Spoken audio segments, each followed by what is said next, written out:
Welcome into another episode of Press Coverage. I'm Dan Hope, joined by Chase Brown and Andy Anders on a newsy day for Ohio State. We already knew it was going to be a big day for Ohio State with National Signing Day. That is ongoing as we speak. But the big news of the day, Brian Hartline is leaving Ohio State. The longtime Ohio State wide receivers coach and current Ohio State offensive coordinator is getting his opportunity to be a head coach at South Florida. We knew sooner than later this was going to happen. Brian Hartline was going to get his opportunity.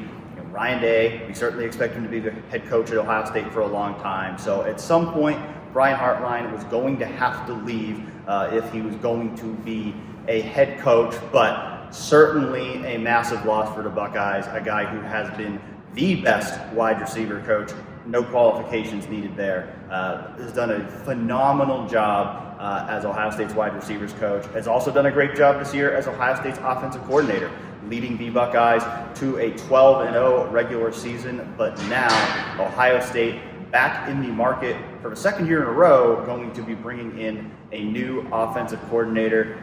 Andy, I'll start with you. Just what are your initial reactions, thoughts on Brian Hartline going to South Florida and opening up the offensive coordinator position once again? Yeah, I think first of all, the juxtaposition between this departure and Lane Kiffin's at Ole Miss. I know obviously there's a difference when it's a coordinator versus a head coach, but we've seen some very messy breakups in college football over the years. And there was a lot of well wishes to Brian Hartline from his players from day to day, and his press conference basically said, I think he's going to be a great coach in South Florida. I think this is a natural course of action. When you have great assistants, you want to see them get these opportunities. And the timing sucks, they acknowledged that, but it's also not Brian's fault for the timing, which he also said. So that's my first thought. It's like, there's a lot of gratitude for what Brian Hartline built at Ohio State, setting the standard at the receiver position at Ohio State, as Mark Pantoni put it later on. And I also think Ohio State will be fine. Like, they said it, I've said it since, even in just group chats with people that I know that were asking about this. It's Ohio State is always fine after news like this happens, after coaching turnover. It's one of the most, it's been such a dominant program for so long in college football. Things will be good. Think about where we were just 10, 11 months ago at the end of last season. Chip Kelly leaves Ohio State for the NFL. Jim Knowles leaves Ohio State for Penn State. It's like, oh no, Ohio State has to replace both of its coordinators. It has to replace 14 NFL draft picks. And where are we now? Ohio State's 12-0. They're the number one seed in the college football playoff rankings. Just beat Michigan for the first time in 5 years. About to go play Indiana in the Big Ten championship game. So to your larger point, I think right now this program's in a great spot. I think like you said, coaching turnover is inevitable. I mean, you think back to Nick Saban when he was at Alabama. He was having to replace coordinators all the time. When you've got a strong head man at the top, typically you're able to absorb these kind of losses. And I think Ryan Day right now, no head coach in the country right now, has more momentum on his side than Ryan Day does. And so I think that's the good news for the Buckeyes. Of course, the big question now is, how is Ohio State going to replace Brian Hartline? And it's interesting because we mentioned Chip Kelly. Well, Chip Kelly just a couple weeks ago ended up back on the job market. He gets fired by the Las Vegas Raiders just 11 games into his tenure there. Did not do well in the NFL, but did very well at Ohio State last year. There's even before we knew Brian Hartline was going to be leaving, there was kind of that thought as soon as Chip Kelly got fired in Las Vegas, like, could he come back for the playoff, even as just as an analyst? When Ryan Day was asked about it last week, he said we hadn't had any thoughts about that, but he certainly did not deny the possibility that Chip Kelly could eventually return to the staff. He said, we're going to stick with what we have right now. But I think for me, don't know. I mean, this, like Ryan Day said on Wednesday, this all just came together in the past 24 hours. So I don't think any decisions have been made yet about what the staff is going to look like beyond Brian Hartline. The important thing right now is Brian Hartline will be on staff for the remainder of the season through the college football playoff. But I certainly wouldn't be surprised if we end up seeing a Ryan Day, Chip Kelly reunion. Yeah, I wouldn't either. It's funny when you consider Who knows? Maybe he could move into the same house he lived in a year ago as he sold it. Who knows? I also just think, too, there's a comfortability there. Obviously, Ryan Day playing under Chip Kelly. That's where he gets his coaching start. It's under the Chip Kelly tree. There's just such a relationship there that it would feel pretty seamless for him to come back to Columbus and to lead Ohio State's offense again. If they didn't go look for Chip Kelly to fill this role, there are plenty of other options out there. This is the premier position to coach offense in college football, especially with the input that you can get from Ryan Day, who was the best offensive play caller up until the point that he was hired as Ohio State's head coach. And even then, he had a few years where he was leading the offense until he eventually gave the keys over to Chip Kelly last season for Ohio State. And so, as Andy mentioned, I do think that Ohio State has shown its consistent success over the past 50, 60 years, that it's bigger than one person. And I know that Ohio State fans may have a little bit of concern about how Ohio State's wide receiver recruiting could look with Hartline's departure, but I could also counter with this. They have Julian Sayin back for another year as Ohio State's quarterback. He's, of those guys, of Julian Sayin, Jeremiah Smith, Carnell Tate, it's Julian, the one that's going to be in New York, potentially hoisting a Heisman Trophy in front of a crowd and in front of an audience that, people are going to recognize him as one of the best players in college football. And then behind him, you have the five-star Tavian St. Clair. You have Brady Edmonds coming in a couple years.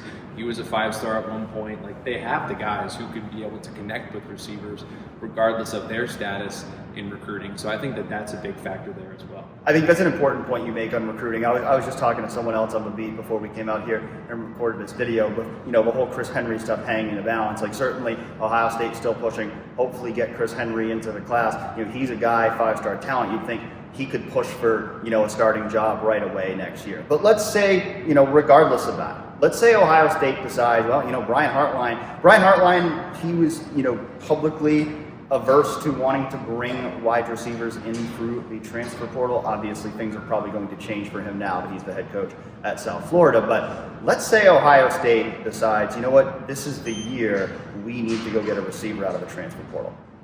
Is there any receiver in the country who's not going to want to come play with Julian Sayin and Jeremiah Smith? I mean, that's like pretty much a dream opportunity. So I have no doubt that Ohio State is still going to have, as long as Jeremiah Smith sticks around, which I have every reason to believe he will, no doubt that Ohio State is still going to have a great wide receiver room next year, even without Brian Hartline, because I think if going to the transfer portal becomes necessary here over the next few weeks as Ohio State projects out its roster for next season, Ohio State's not going to have any trouble attracting a top receiver to come play for Ohio State, because a quarterback is such a big factor of that. Who you're going to be in the room with is such a big factor of that. When you got Julian Sayin and Jeremiah Smith, that's about as good of a sales pitch you can have. Going to be interesting, though, to see not just who replaces Brian Hartline as offensive coordinator and how Ohio State goes about that, but who replaces him as wide receivers coach. Mark Pantoni made the comment during his press conference on Wednesday. He said,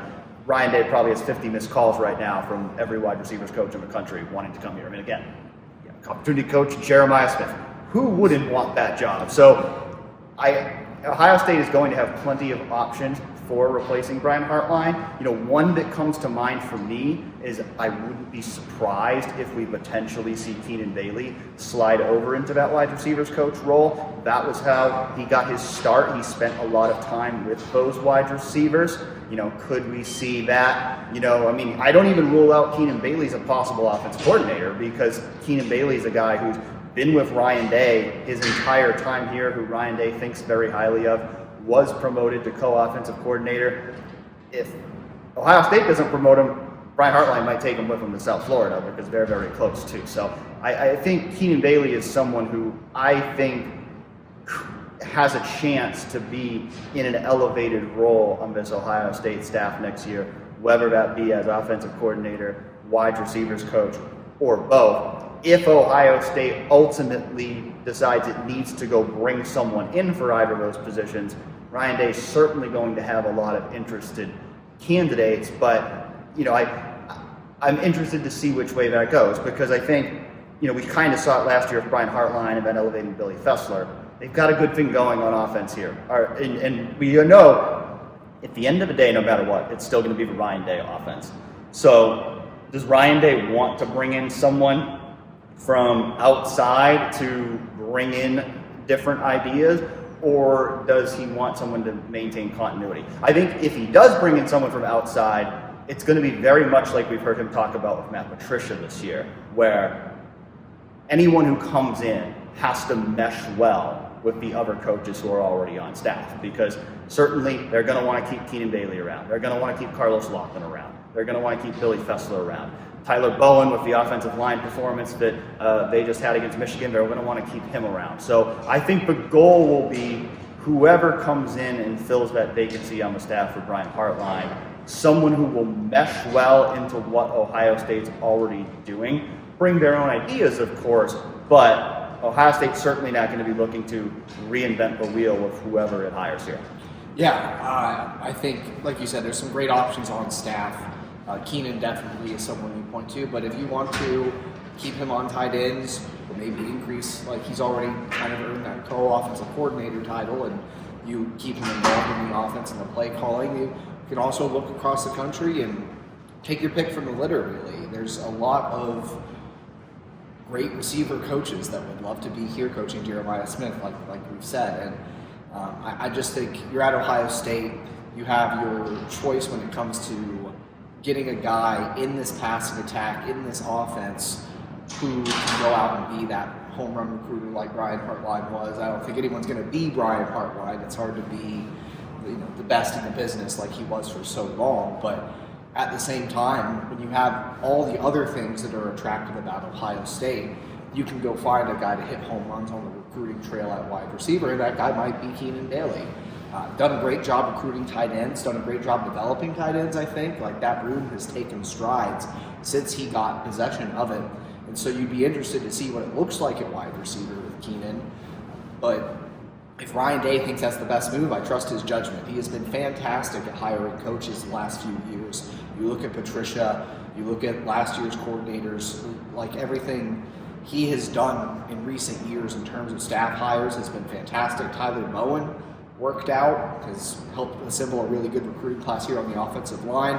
The offensive line just had its best performance of the season against Michigan. I mean, I just trust Ryan Day's evaluation of coaching, and if he thinks it's the best move to keep things as in-house as possible, and then, however that looks with the shuffling, obviously we're going to hire at least one new person, but keep things as in-house as possible, or really look for the best options out there to bring in new ideas or bring in new faces to coordinate the offense, to be the receivers coach.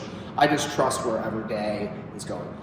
Well, there's a whole lot going on this week. We know all y'all have been coming to the site today because the site keeps crashing from all the traffic. So we thank all of you who have been visiting 11warriors.com, keeping up with our coverage of Brian Hartline getting the South Florida job, of National Signing Day. Oh yeah, Ohio State plays, there's a 1-2 game. Like, we're talking about all this, Ohio State plays in a 1-2 game in 3 days against Indiana. Everybody's still basking in the glory of beating Michigan. A lot going on, so lots more to come over at 11warriors.com. But we want to thank you for joining us for this episode of Press Coverage. We also want to thank our sponsor, First Bank of Central Ohio, the official bank of 11 Warriors, for sponsoring all of our video content this year. And we'll be back soon, because I think there's going to be a lot more to talk about this week on the Ohio State football front. So thanks again for joining us, and we'll catch you next time.